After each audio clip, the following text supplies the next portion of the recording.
The radio crackled with static at 3:47 hours, piercing the pre-dawn silence of forward operating base Rhino like a knife through flesh. Staff Sergeant Kestrel Ghost Nakamura was halfway through her third cup of coffee when the transmission cut through the routine chatter, her weathered fingers freezing around the ceramic mug. The voice was strained, desperate. A Navy SEAL team leader she didn't recognize, his call sign Trident 6, bleeding through the static with coordinates that made her blood run cold. Any station, this is Trident 6. We have 8 souls down, repeat, 8 souls down. Grid 41 RQM 7834. Request immediate extraction. We are surrounded, taking heavy fire from elevated positions. We have wounded. We need a miracle. The communications tent fell silent except for the hum of equipment and the distant rumble of generators. Ghost set down her coffee, her dark eyes scanning the tactical display where red dots indicated enemy positions in the Helmand Valley. The SEAL team was pinned in a natural amphitheater of rock and sand, surrounded by Taliban fighters who had the high ground and all the advantages. Standard close air support would take 40 minutes minimum. Helicopter extraction was impossible with that many shooters covering the landing zones. Ghost had been at Rhino for 8 months, flying reconnaissance missions in her modified Super Tucano aircraft, watching the war through a scope while others fought it with bullets. The other pilots called her assignments babysitting duty, low-priority surveillance runs that kept her out of the real action. They didn't know about the Barrett M82 mounted in her aircraft's cargo bay, or the 847 confirmed kills she'd accumulated during 3 tours as a Marine sniper before transferring to the Air Force. They saw a quiet woman in her mid-30s who kept to herself and flew alone. Trident 6, this is Overwatch Control, came the response from the operations center. We're spinning up dust-off and coordinating CAS. ETA 45 minutes for relief. Can you hold? A long pause filled with the sound of automatic weapons fire. Negative, Control, we won't last 10 minutes. They're moving in from all sides. We need help now. Ghost was already moving toward the flight line, her body responding to instincts honed by years of precision killing. She grabbed her flight suit and gear, her mind calculating distances, wind speeds, and firing angles. The Super Tucano was small, agile, and nearly invisible on radar. More importantly, it could get there in 12 minutes.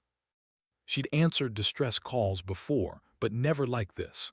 Never with 8 lives hanging in the balance and a clock that was already counting down to 0. The morning sky was still painted with stars when Ghost reached her aircraft, her breath visible in the cold desert air. The Super Tucano sat on the tarmac like a predator at rest, sleek, purposeful, its propeller gleaming under the runway lights.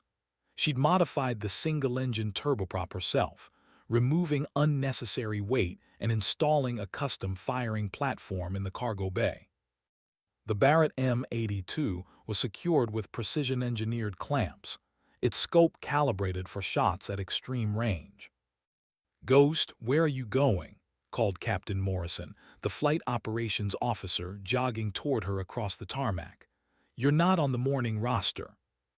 She didn't break stride as she performed her pre-flight inspection, her hands moving with practiced efficiency over every surface, checking control surfaces and fuel lines. Trident 6 needs immediate support. I can be there in 12 minutes. Morrison caught up to her, his face creased with concern and protocol. Ghost, that's not your mission. We've got Hornets spinning up at Bagram. Real close air support. Your surveillance only. She paused, her hand on the aircraft's access panel, and looked at him with those dark eyes that had stared down rifle scopes in Fallujah and Ramadi. Those Hornets will take 40 minutes minimum. Trident 6 doesn't have 40 minutes. They have maybe 5. You can't engage ground targets with surveillance aircraft. It's not authorized. It's not safe. That's a single-engine prop plane, not a gunship. Ghost secured her helmet and began strapping herself into the cockpit, her movements deliberate and calm despite the urgency pounding in her chest. Through the radio, Trident Six's voice crackled again, weaker now, more desperate. "Control, we're taking casualties. They're inside our perimeter. Please advise." She looked up at Morrison, her voice steady as stone. "Sometimes the book doesn't have the right answer, Captain. Sometimes you have to write your own." The engine fired to life with a roar that split the dawn, and Ghost was already taxiing toward the runway before Morrison could respond. Through her headset, she heard him on the radio.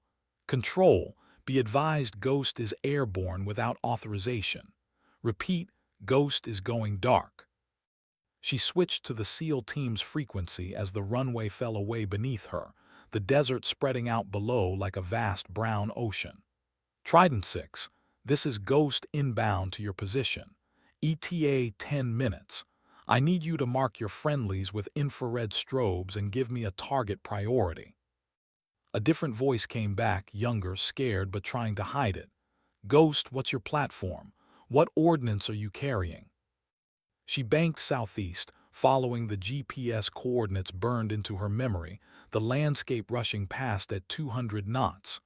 "Single ship light aircraft. One rifle, one shooter. That's all you're getting, so make it count." The silence on the radio stretched long enough for her to wonder if they'd lost comms entirely. Then Trident Six's voice returned, and she could hear the bitter laughter underneath the exhaustion. "One rifle? Jesus Christ. Well, Ghost, I hope you're the best shot in Afghanistan, because we're about to find out." Ghost checked her instruments and began climbing to optimal firing altitude. 847 confirmed kills said she was exactly that. But those had been different circumstances, different wars. This was 8 lives against impossible odds, and all she had was one aircraft, one rifle, and the skill that had earned her a call sign most people assumed was about stealth rather than the way she appeared and disappeared in enemy crosshairs like a specter of death.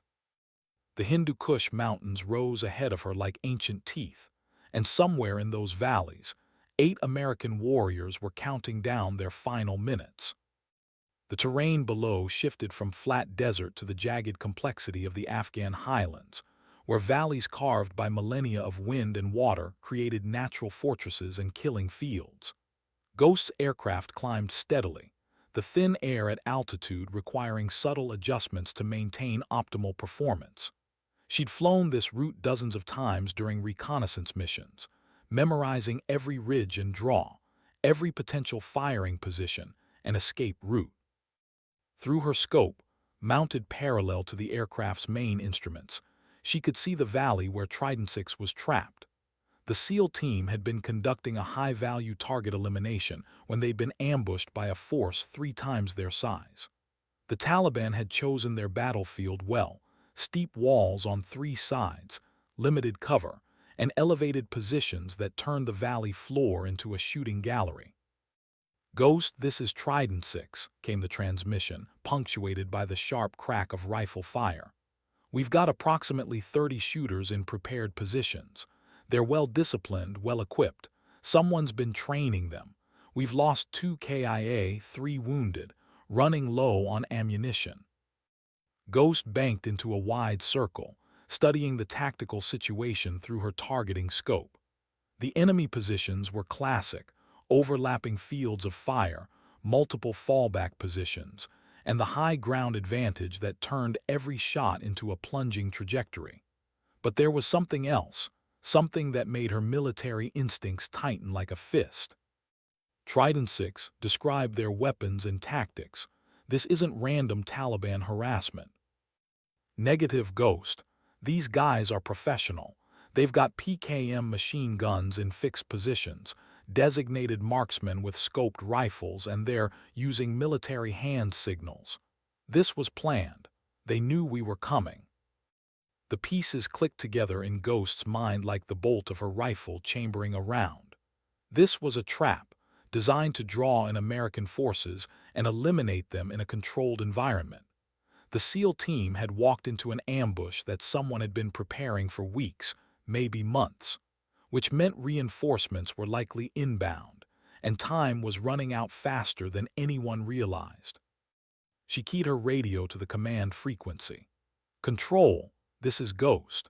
Be advised, Trident 6 is engaged with enemy forces showing advanced tactical training and preparation. This has the hallmarks of a high-value target elimination trap. Recommend you vector any inbound assets to alternate approach routes and scan for additional enemy forces moving to reinforce." "Roger, Ghost. Understood. What's your tactical assessment of the immediate situation?" Ghost completed another circle, her trained eye cataloging every muzzle flash, every covered position, every piece of the tactical puzzle. The enemy had made one mistake. They'd positioned their command element in a stone structure on the eastern ridge, identifiable by the concentration of radio antennas and the way other positions oriented toward it for signals. "Control, I can eliminate the command structure with a precision shot, but I need Trident 6 to create a distraction at the moment of engagement. The enemy will scatter after the shot, which should give the SEAL team an opportunity to consolidate and hold until reinforcements arrive." "Ghost, you're talking about a shot from a moving aircraft at extreme range in mountain wind conditions. The probability of success is 100%, she cut him off, her voice carrying the quiet confidence of a sniper who had never missed when lives were on the line. She switched back to Trident 6's frequency, already calculating wind speed, altitude differential, and the complex ballistics of firing from an aircraft. "Trident 6, I need you to coordinate a concentrated assault on the western position in exactly 3 minutes. Make as much noise as possible. I'm going to eliminate their command structure." "Roger, Ghost, 3 minutes, but if you miss..." "I don't miss." The cockpit fell silent except for the steady drone of the engine and the whisper of wind over the fuselage. Ghost began her final approach, every sense focused on the shot that would determine whether 8 American warriors lived or died in a nameless valley in the Hindu Kush. The mathematics of death unfolded in Ghost's mind with crystalline precision. Range, 847 meters. Wind speed, 12 knots from the northwest, gusting to 15. Temperature, -4 Celsius. Barometric pressure, adjusted for altitude. Target, a 3-meter window in a stone structure where enemy commanders were coordinating the systematic elimination of 8 Navy SEALs.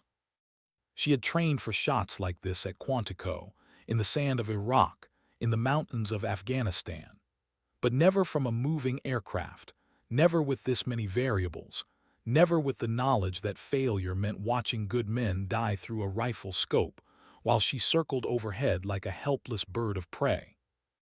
The Super Tucano's engine hummed with mechanical reliability as Ghost adjusted her approach angle, banking into a shallow dive that would give her the optimal firing position. The Barrett M82 was already loaded, a .50 caliber match-grade round chambered and ready.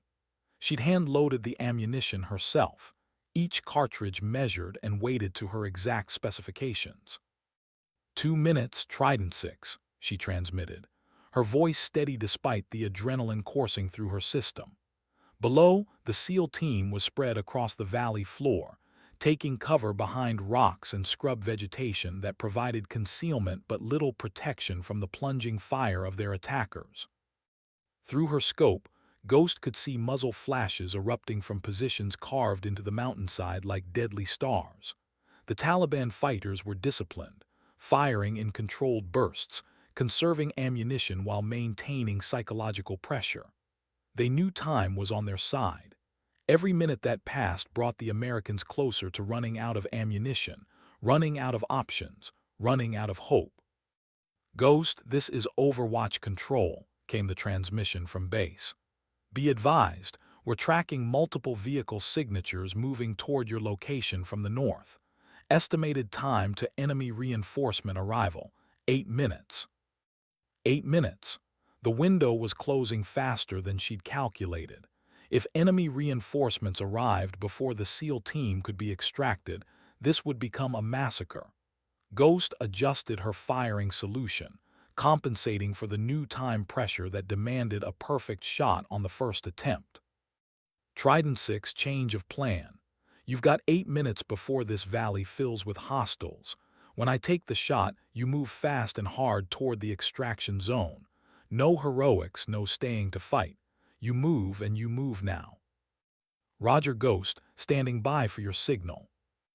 Ghost stabilized the aircraft in a shallow banking turn, the mountains wheeling slowly around her as she tracked the target through her scope.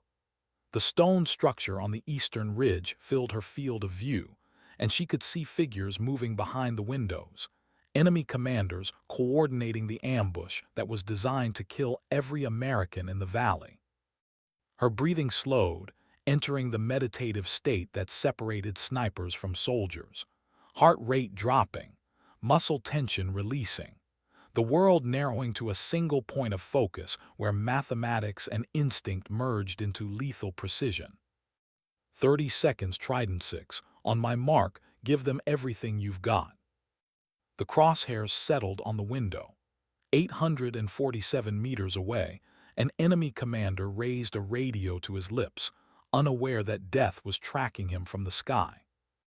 Ghost's finger found the trigger, and time slowed to the space between heartbeats. The moment stretched like wire under tension, every detail crystallizing with supernatural clarity.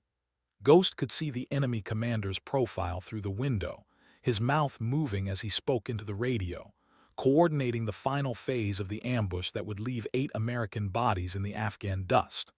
Her crosshairs were steady despite the aircraft's movement, her breathing controlled, her world reduced to the fundamental equation of sniper craft. 1 shot, 1 kill. Mark, she whispered into her radio. Below in the valley, Trident 6's team erupted in coordinated violence. Automatic weapons fire raked the western positions, while grenades exploded against stone fortifications, creating the noise and confusion Ghost needed to mask her shot. The Taliban fighters responded instinctively, turning their attention toward the sudden assault, their carefully maintained fire discipline breaking under the pressure of unexpected aggression. Ghost squeezed the trigger. The Barrett M82 roared even through the aircraft's sound insulation, the massive .50 caliber round leaving the barrel at 2,800 feet per second. The recoil transmitted through the firing mount into the aircraft's frame, causing a slight shudder that Ghost compensated for automatically. Through her scope, she tracked the bullet's flight path across 847 meters of mountain air, watching as physics and skill converged on a single point in space and time. The round took the enemy commander's center mass, the massive kinetic energy lifting him off his feet and sending him crashing backward into the stone wall. The other figures in the structure scattered like startled insects, their coordination shattered by the sudden, impossible death that had reached them from the sky. Target eliminated, Ghost transmitted, already banking away from the ridge as enemy fire began searching the skies for her aircraft. Trident 6, you have a brief window. Move now. The effect was immediate and dramatic. Without their command structure, the Taliban positions began firing independently, their carefully orchestrated fields of fire dissolving into random harassment. The SEAL team moved like ghosts themselves, bounding from cover to cover toward the extraction zone with the fluid precision of elite warriors who had trained together, until they moved like parts of a single organism. Ghost, this is Trident 6, came the transmission, breathing hard but alive. Outstanding shot. We're moving to extraction, but we've got company coming from the north, looks like a convoy of technicals with heavy weapons. Ghost was already turning toward the new threat, her mind shifting from sniper to close air support pilot. The convoy was 3 kilometers out and closing fast, 4 pickup trucks mounted with heavy machine guns and what looked like a recoilless rifle. They were moving to block the extraction route, turning the SEAL team's escape into another killing field. Trident 6, keep moving. I'll handle the convoy. Ghost, you've got 1 rifle against 4 vehicles. The odds have never mattered, she finished, pushing the throttle forward and diving toward the approaching vehicles. The Super Tucano responded like a living thing, its engine note changing to an aggressive growl as it descended toward the desert floor. This wasn't precision shooting anymore. This was close air support by a single woman in an aircraft not designed for combat, armed with nothing but skill and determination. Ghost began calculating approach angles and target priorities, knowing that she had perhaps one pass before the enemy's heavy weapons turned her aircraft into burning wreckage. But 8 American lives were depending on her, and she had never failed when lives were on the line. The convoy moved across the desert floor like a pack of mechanical wolves, dust clouds marking their passage as they raced toward the valley where Trident 6 was fighting for extraction. Through her scope, Ghost could see the crews manning the heavy weapons, PKM machine guns, and a 106 recoilless rifle that could turn her lightweight aircraft into shrapnel with a single hit. She had one advantage: surprise. The convoy was focused on reaching the ambush site, not expecting an attack from a single aircraft that appeared on no radar and carried no missiles. Ghost dropped to 50 feet above the ground, using the terrain to mask her approach, her aircraft's camouflage paint helping her blend into the brown and tan landscape below. This is Ghost beginning attack run on enemy convoy. Trident 6, keep moving toward extraction. Do not slow down, do not look back.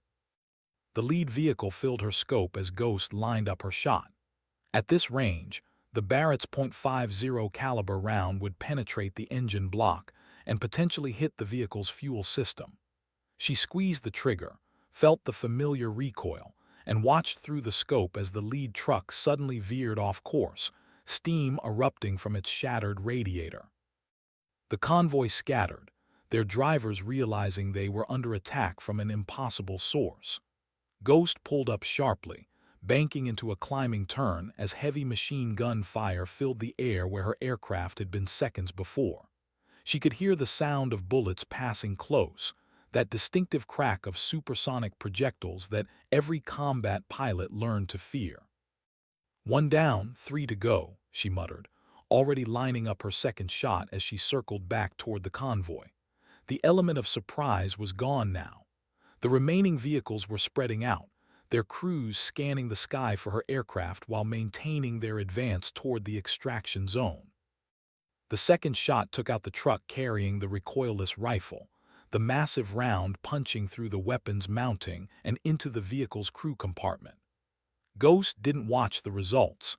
She was already pulling into another evasive turn, her peripheral vision catching the muzzle flashes of the remaining vehicles as they tried to track her movement.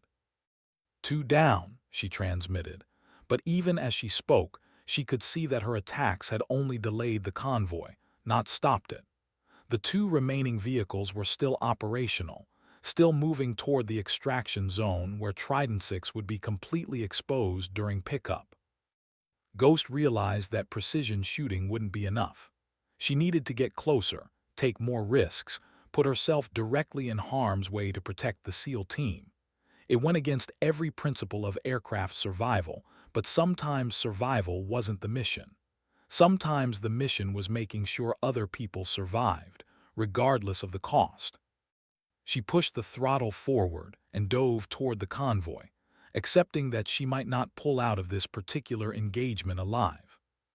The third shot came at point-blank range, Ghost diving so low that she could see the faces of the enemy fighters as they swiveled their weapons toward her aircraft. The Barrett's muzzle blast was lost in the roar of the Super Tucano's engine, as she screamed past the convoy at less than 30 feet, the .50 caliber round shattering the third vehicle's windshield and eliminating its crew. Machine gun fire erupted around her, tracers creating deadly light shows in her peripheral vision. Ghost pulled into a vertical climb, feeling the aircraft shudder as bullets found non-critical systems. Warning lights flickered on her instrument panel, hydraulics damaged, fuel system compromised, but the engine continued to run, and the controls still responded to her touch. One vehicle remained, and it was less than a kilometer from the extraction zone. "Trident 6, status report," she called, banking into another attack run despite the damage to her aircraft. Ghost, we're at the LZ. Dust off inbound 2 minutes out. But that last truck is going to have a clear shot at the helicopter during pickup. Ghost could see the situation unfolding below her like a tactical nightmare. The SEAL team was positioned in the extraction zone, providing security while they waited for the helicopter. The remaining enemy vehicle was taking a position on a low ridge that would give it perfect fields of fire over the landing zone. When the rescue helicopter arrived, it would be completely exposed during the vulnerable moments of pickup and departure. She had one shot left, maybe two if she was lucky. Her aircraft was damaged, leaking fuel and showing signs of structural stress from the violent maneuvering and enemy fire. The smart play would be to break off, let the incoming close air support handle the last vehicle when they arrived in 20 minutes. But 20 minutes was forever in combat time, and the helicopter crew didn't have armor or defensive systems. They were flying into a kill zone with nothing but courage and the hope that someone would clear the landing zone before they arrived. Ghost lined up her final approach, knowing that this shot would determine whether the rescue succeeded or whether she would watch 8 American warriors and an air crew die, because she hadn't been willing to sacrifice everything for the mission. This is Ghost, final attack run. Trident 6, be advised my aircraft is damaged. If this doesn't work. It'll work, Ghost, make the shot. She dove toward the enemy position, her damaged aircraft screaming through the thin mountain air like a wounded predator making its last hunt. Through her scope, the enemy gunner was tracking her approach, his weapon swinging to meet her as she closed the distance between life and death to less than 200 meters. The crosshairs settled on target, and Ghost squeezed the trigger one last time. The enemy vehicle erupted in a ball of orange flame as Ghost's round found its fuel tank, the explosion sending debris tumbling across the mountainside. But the victory came at a price. Her aircraft had taken multiple hits during the final attack run, and warning lights now painted her instrument panel red. The engine was running rough, oil pressure dropping, fuel streaming from punctured tanks. "Target eliminated," she transmitted, fighting to keep her voice steady as she wrestled with failing controls. "Trident 6, the LZ is clear. Get your people out." Through her damaged windscreen, Ghost could see the rescue helicopter approaching from the south, its rotor wash creating dust devils as it descended toward the extraction zone. The SEAL team moved with practiced efficiency, loading their wounded first while maintaining security around the perimeter. "Ghost, this is Dustoff 7, came the helicopter pilot's voice. "We've got your people. Are you able to make it back to base?" Ghost looked at her instruments and ran a quick mental calculation. Fuel remaining, maybe 10 minutes at current consumption rate. Oil pressure, critically low and dropping. Engine temperature, climbing into the red zone. Distance to forward operating base Rhino, 43 kilometers. "Affirmative, Dustoff 7. I'm RTB at this time." It was a lie, and she knew it. The aircraft wouldn't make it halfway back to base before the engine seized or the fuel ran out. But the rescue helicopter didn't need to know that, didn't need the distraction of a secondary emergency while they were extracting wounded SEALs from a hot landing zone. Ghost turned west toward home, her damaged aircraft limping through the mountain passes while she fought to maintain altitude and airspeed. Behind her, Dustoff 7 was climbing away from the extraction zone with 8 American lives safely aboard, their mission complete, their sacrifice worthwhile. The radio crackled with multiple transmissions as the rescue operation concluded, and the various aircraft returned to their bases. Through it all, Ghost maintained professional composure, acknowledging each transmission while privately accepting that she had minutes left before making the decision every combat pilot hoped they would never face. She could try to make it back to base and risk crashing into populated areas or friendly forces. Or she could find an isolated stretch of desert and put the aircraft down while she still had some control, accepting the probability that survival in the Afghan wilderness with enemy forces in the area was essentially zero. The choice was academic. She had completed her mission. 8 American warriors were alive because she had been willing to take a single aircraft armed with a single rifle against impossible odds.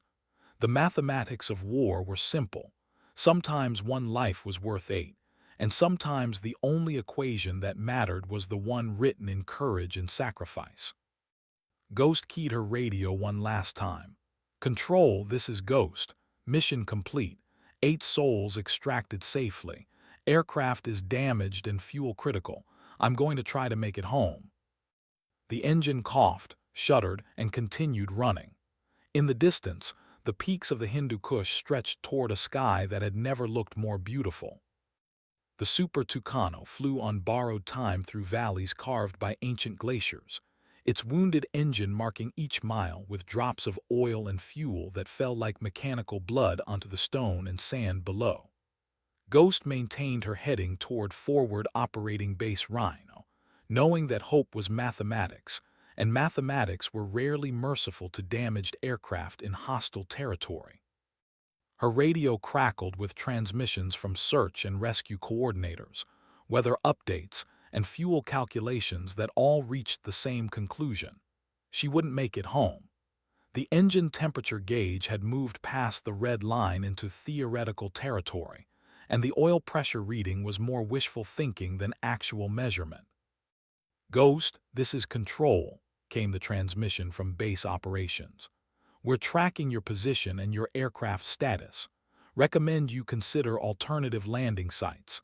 We have a friendly outpost at Grid 41 RQN 2547, approximately 15 kilometers north of your current position."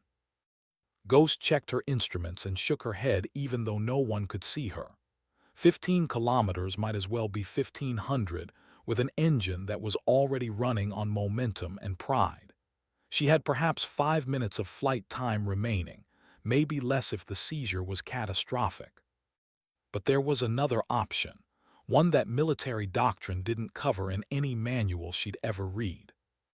"Control, I have the outpost marked. However, I'm going to continue toward home base. If the engine quits, I'll find a suitable landing area and walk out." The silence on the radio stretched long enough for Ghost to imagine the conversations happening in the operations center. A female pilot, flying alone in an unauthorized combat mission, refusing the safe option in favor of attempting the impossible. They would see it as poor judgment, unnecessary risk-taking, the kind of decision that resulted in lectures about following protocol and staying within established parameters. They wouldn't understand that she had spent 8 years being told she was too small, too inexperienced, too female for combat operations. They wouldn't understand that every mission had been a test she was expected to fail, every success dismissed as luck rather than skill. They wouldn't understand that sometimes proving a point was worth more than playing it safe. The engine coughed again, more violently this time, and the aircraft shuddered like a dying animal. Ghost felt the nose drop as power decreased, and she adjusted trim to maintain level flight while she still could. Through her windscreen, the desert landscape rolled past with deceptive peacefulness, hiding the reality that every square kilometer contained enough hazards to kill an unprepared survivor. "Ghost, this is Dustoff 7, came a new voice on the radio. "We're RTB with your people, but we can divert to provide air cover if you go down. Nobody gets left behind." The offer touched something in Ghost's chest that she'd kept carefully buried during years of military service. These were warriors she'd never met, pilots she'd never shared a drink with, but they were willing to risk their own mission and their own safety to ensure she didn't die alone in the wilderness. "Negative, Dustoff 7. You have wounded aboard, get them home, I'll be fine." Another lie, but one born of operational necessity rather than personal pride. The rescue helicopter was low on fuel and carrying casualties that needed immediate medical attention. Diverting to provide air cover for a downed pilot would risk 8 lives to potentially save 1. The mathematics of war were never kind, but they were always honest. Ghost's engine seized with mechanical finality at 6:23 hours, the sudden silence more shocking than any explosion. The propeller windmilled for a few seconds before air resistance brought it to a stop, leaving her with a glider that had the aerodynamic properties of a flying brick. She had perhaps 90 seconds to find a landing site and execute an approach that would keep her alive long enough to become a ground survival problem instead of an aviation fatality statistic.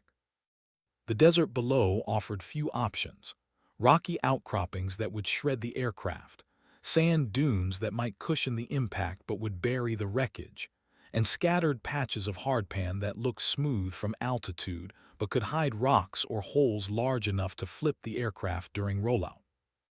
Ghost chose a dry riverbed that stretched northeast for almost a kilometer, its relatively flat surface scarred by seasonal floods but free of major obstacles. She had one chance to get the approach angle right, one opportunity to trade altitude and airspeed for a survivable landing. There would be no second chances, no go-around option, no opportunity to recalculate if she misjudged the flare. She keyed her radio one final time as the ground rushed up to meet her. "Control, this is Ghost. Aircraft is down. Grid 41 RQN 1892. I'm okay. Tell Trident 6 it was worth it." The Super Tucano touched down hard, bounced twice, and slid to a stop in a cloud of dust and debris. Ghost sat in the sudden silence, checking herself for injuries and marveling at the simple fact that she was still alive. The aircraft was a total loss. Landing gear collapsed, propeller bent, fuselage cracked along stress lines, but it had protected her through the final moments of flight and given her a chance to walk away. She gathered her survival gear, performed a quick inspection of the wreckage to ensure there were no fuel leaks or fire hazards, and began the long walk home through country where every shadow might hide an enemy, and every mile was a test of endurance and will. Behind her, the sun was climbing above the eastern ridges, painting the desert in shades of gold and amber. Ahead lay 30 kilometers of hostile territory, and the possibility that rescue would arrive before thirst or enemy action made the journey academic. Ghost shouldered her pack and began walking, her footsteps the only sound in a landscape that had swallowed armies and forgotten their names. The Afghan wilderness stretched endlessly in all directions, a landscape of stone and sand that had tested warriors for thousands of years and found most of them wanting. Ghost walked steadily northwest, following a compass bearing that would take her toward Forward Operating Base Rhino if she could maintain direction and distance for 30 kilometers through territory that offered no water, no shelter, and no margin for error. Her survival pack contained the standard loadout: 3 liters of water, enough food for 2 days, signaling equipment, medical supplies, and a handheld radio with limited battery life. By military calculation, she had perhaps 48 hours before dehydration became critical, assuming she could avoid enemy contact and maintain a steady pace across terrain that varied from loose sand to sharp rock. The morning sun climbed steadily, and with it came the heat that would define her survival chances. Desert warfare was mathematics: energy expenditure versus available resources, time versus distance, hope versus probability. Ghost had survived worse odds in Iraq, but never alone, never with the knowledge that rescue forces would have to cross the same hostile territory to reach her. Her radio crackled with transmissions as search and rescue assets organized to locate her position. Military doctrine called for immediate response to downed aircrew, but the reality was more complex. The valley where she'd crashed was known enemy territory. The approaches were covered by prepared positions, and any rescue attempt would risk multiple aircraft and crews to save one pilot. "Ghost, this is Overwatch Control," came the transmission. "We have your last known position. Search and rescue is being organized, but we're looking at a complex threat environment. Can you move to a more secure location?" Ghost paused in the shadow of a rock formation, conserving energy while she studied her tactical situation. Moving toward friendly lines would mean crossing open ground in daylight, exposing herself to observation and long-range fire. Staying hidden would preserve immediate safety but make rescue more difficult and reduce her chances of reaching water before dehydration became critical. Control, I'm mobile and uninjured, moving northwest toward home, will transmit position updates every hour on the hour. She switched off the radio to preserve battery life and continued walking, her footsteps silent on the sand despite the weight of her equipment.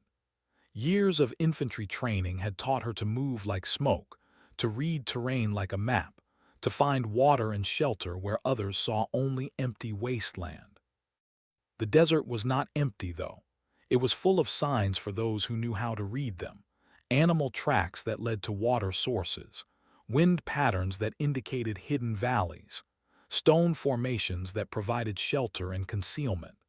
The key to survival wasn't conquering the environment, it was becoming part of it, adapting to its rhythms, respecting its power while using its resources. Ghost found water at midday, seeping from rock cracks in a narrow canyon that cut through the landscape like a surgical incision. The flow was minimal, barely enough to wet her lips, but it was clean and cool and tasted like hope made liquid. She refilled her water bottles and rested in the shade, knowing that the afternoon heat would make travel dangerous until the sun began to set. While she rested, her mind wandered to the mission that had brought her here. 8 Navy SEALs were alive because she had been willing to take an unauthorized combat mission in an aircraft not designed for warfare. The official reports would probably focus on the breach of protocol, the risk to expensive equipment, the potential for international incidents if she had been captured or killed. But Trident 6's team would write different reports. They would remember the impossible shot that eliminated their enemy's command structure, the precision attacks that destroyed a convoy against overwhelming odds, the radio call that told them someone was willing to risk everything to bring them home alive. Ghost smiled and checked her compass bearing. 22 kilometers to go, and the afternoon heat was beginning to build toward dangerous levels. She would rest until sunset, then walk through the night when the desert was cool and her chances of avoiding detection were highest. Behind her, search and rescue aircraft were organizing for a mission that might cost more lives than it saved. Ahead of her lay unknown terrain, potential enemy contact, and the simple mathematics of survival in one of the world's most unforgiving environments. She had faced worse odds before. The desert would test her, but it would not defeat her. The sun reached its zenith at 1347 hours, turning the desert into a furnace that radiated heat from every surface. Ghost remained hidden in the canyon,